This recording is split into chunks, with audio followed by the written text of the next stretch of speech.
بسم الله الرحمن الرحیم. السلام علیکم و رحمت الله و برکاته. خواهران و مادران عزیز، تمامی عزیزانی که بنده را میشنوید و میبینید، امروز به نزدتان به یک موضوع خاص زنانه آمدم.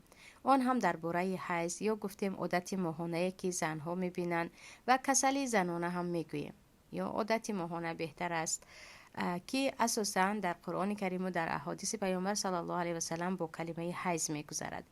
و اینجا عزیزان خیلی جای تأسف آور است یک زن مسلمان درباره حیضش چیزی را نداند.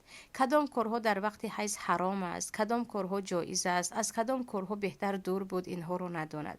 و یک زن مسلمان نداند که حیض چه خیل شروع می شود، چه خیل تمام می شود، که این مسئله فرض است. کارهایی هست که در وقت حیض کردید گناه کبیره است و حتی کفاره تا 2 گرم طلا دادن دارد، مثل همخوابگی در وقت حیض. کارهایی هست که در وقت حیض این را حلال دانست انسان از دین کاملا خارج می شود. دیده و دانسته اگر انجام داد. برای همین در این مسئله بجای از این سایت به آن سایت چی چیز خرم، به کجا پول شوهر رو صرف کنم، کمی درآمد دارم به کجا خرج کنم، بیایید به یک سایت های اسلامی داخل شویم و درباره در وقت حیض چی ممکن است و چی ممکن نیست از اهل علم پرسیم، تا که در این مسئله آلوده گناه کبیره نشویم. که وقتی انسان آلوده گناه کبیره زندگی میکند، بدانید که زندگی آسایشته نمیبیند، بلا بالای بلا، بیماری بالای بیماری، ناخوشی بالای ناخوشی می آید. و اینجا خیلی بنده راستی تعجب کردم و تا این اندازه پس بودن سطح سواد دینی اکثریت زنها رو نمیدونستم، که زیادی ها نوشتن که دخترک میتواند در وقت حیض هم روزه گیرد. آخر باید دخترک شوهر کردگی نیست، 14 ساله 15 ساله است. زنک میتواند 3 روز اول روزه نگیرد، بعدا روزه گیرد، باکی ندارد، حیض باشد هم یا کم کم خون آید هم باکی نیست. عزیزان، در اتفاق تمام علما، زنی که حیض میبیند برای او روزه گرفتن گناه کبیره است، نماز خواندن گناه کبیره است، طواف کعبه کردن گناه کبیره است، همخوابگی با شوهر گناه کبیره است. و در نزد جمهور علما قرآن خواندن ممکن است مگر برای معلمه. و اینجا حدیث در بخاری هست، پیامبر صلی الله علیه و سلم میگن الیس احداکن اذا حاضت لم تصلی و لم تصم، مگر شمایان وقتی حیض میبینید روزه و نماز خود را کنار نمیگذارید؟ حضرت عایشه میگن رضی الله عنها در وقت حیض، وقت روزه ها رو ما قضا میکردیم، اون روزه ها رو گرفته میدادیم. یعنی این مسئله اتفاقی هست. تو دختر خانه هستی، 15 ساله هستی، 16 ساله هستی، زنی کلان هستی، حیض دیدی، روزه گرفتن برایت گناه کبیر است، تماما نباید روزه گیری. مگر گفتید من خجالت میشوم چگونه به فرزندانم گویم؟ می توانید پنهانی خورید، اما نیت کرده حیض باشم هم من روزه میگیرم باکی ندارد، چی میشود است که نه، اینجا چیزی زیاده می شود. گناهی کبیره است و خلاف کاملا شریعت است، که چیزی که شریعت حرام کرده است تو میایی از نزد خودت حلال میکنی. که نه بیبیم این طوری گفت، زنها همین گونه میگویند دخترک میتواند در حیض هم روزه گیرد. چیزی دیگر اینجا زیادی ها میگویند که 3 روز اول مایان روزه نمیگیریم، بعدا غسل کرده روزمون رو میگیریم، کم کم میآید باکی نیست. یعنی این گپ از کجا؟ این خرافات، این گپ دروغ علیه شریعت از کجا؟ ببینید در نزد تمام علما حیض مدت معینش را پیامبر بیان کردگی نیستند. برای همین بعضی از علما مثلا میگن یک زن 1 روز هم میتواند حیض شود، و این گونه زنها را خود بنده هم دیدگی هستم. بعضی علما میگن مثلا امام محمد شاگرد ابو حنیفه رحمت الله علیه میگن 2 روز هم میتواند حیض شود. امام ابو حنیفه میگن اکثریت از 3 روز از وی زیاد حیض میشوند. یعنی کسی قطعا نمیگوید که تو 3 روز حیض میشوی یا 1 روز. یک زنک از 1 روز تا 15 روز میتواند حیض شود، که دربارش حدیث در بخاری است که پیامبر صلی الله علیه و سلم میگویند نقصان دین شما این است که شما نیم ماه بعضا نمازتون رو ترک میکنید تا 13-14، که این خیلی کم است. این گونه زنها اساسا زنها 6 روز 7 روز، بعضی و 5 روز، بعضی و 4 روز حیض میبینند.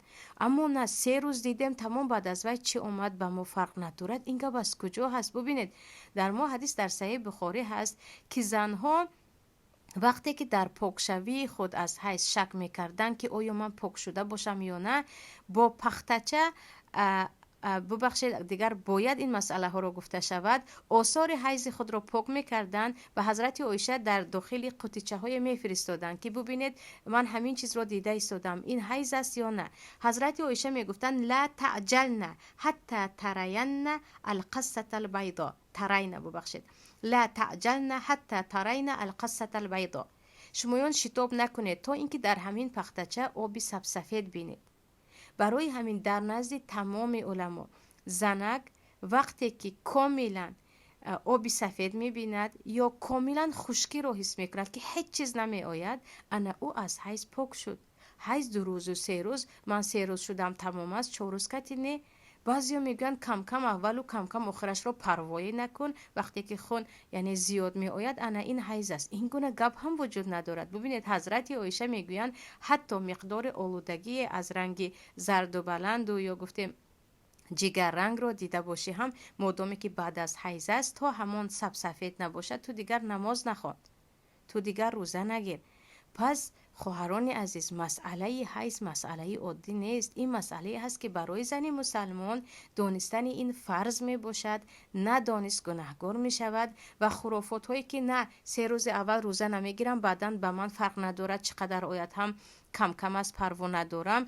و حتی بعضی ها میگن من 3 روز اول روزه نمیگیرم، بعد از 3 روز کم کم آید هم حتی همخوابگی رو برای خود اجازه میدن که این در اتفاق علما گناهی کبیره و حتی کسایی که این رو حلال میداند از دین خارج میشود، چون در آیت قرآن کریم است ولا تقربوهن حتی یطهرن، به زنهایی که حایضه هستند تا پاک نشدن نزدیکی نکنید.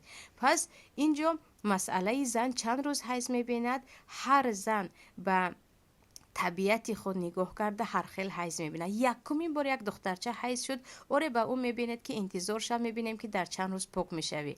اما یک زن بداند که او از اول چند روز حیض میشد، بعد از یگان دارو استعمال کردن یا بعد از تولد کودک روزهای حیض او چقدر تغییر یافت. و خون حیض رو هم باید یک زن فرق کند از خون استحاضه یا بیماری. در ما حدیث فاطمه دختر قیس است در بخاری هست که وقتی به پیامبر صلی الله علیه و سلم میگن من طول ماه حیض میبینم، پیامبر میگن خون حیض رو جدا کن یا روزهای حیض رو جدا کن، در بقیه‌اش و ارق است، یعنی یک بیماری خونریزی هست، به هر یک نماز طهارت کن و نمازت رو خواندن گیر و میتواند روزه گیرد. و در مسئله نفاس هم خونی که بعد از کودک دیگر می آید نفاس میگویند تا 40 روز باید انتظار شوی، آمد نه آمد پروا نکن. در نزد تمام علما نفاس خونی که بعد از تولد می آید از 1 روز شروع می شود تا 40 روز، در نزد بعضی علما حتی تا 60 روز و زیادتر. یعنی بعضی زن می تواند فقط 40 روز بیند، بعضی فقط 20 روز، بعضی فقط 18 روز، بعضی تا 45 روز. اینجا هم عیناً مثل حیض وقت زن کاملا آبی سفید مشاهده کرد یا کلا خشکی رو مشاهده کرد، بعداً غسل میکند و به نمازش شروع میکند. حتمی نیست که تو 40 روز دائمی اگر پاک شده باشه هم انتظار باشه. پس این 3 مسئله مهم است که عزیزان در وقت حیض دختر باشه هم زن شوهردار باشه هم تا کاملا آبی سفید دیدن برای تو روزگیری حرام است. دوم تو باید بدانی که روزهای حیض تو چند روز هستن، از همان مقداری کمی که تو الکی رنگ غیر عادی دیدی تا اینکه کاملا آبی سفید دیدی. چیزی دیگر هر زن 3 روز نمی شود، هر زن 6 روز نمی شود. هر یک زن در این مسئله طبیعت خود را، دوره خود را و روزهای معینی خود را دارد. این بود مسئله مهمی که باید هر یک زنها بدونن، اگرچه در این باره گپ زیاد است ولی با همین کفایه میکنم. در پناه الله باشه در برنامه‌های دیگر باز درباره مسئله‌های دیگری رمضانی، چون در ماه مبارک رمضان هستیم، با هم صحبت خواهیم کرد. سلام علیکم و رحمت الله و برکاته.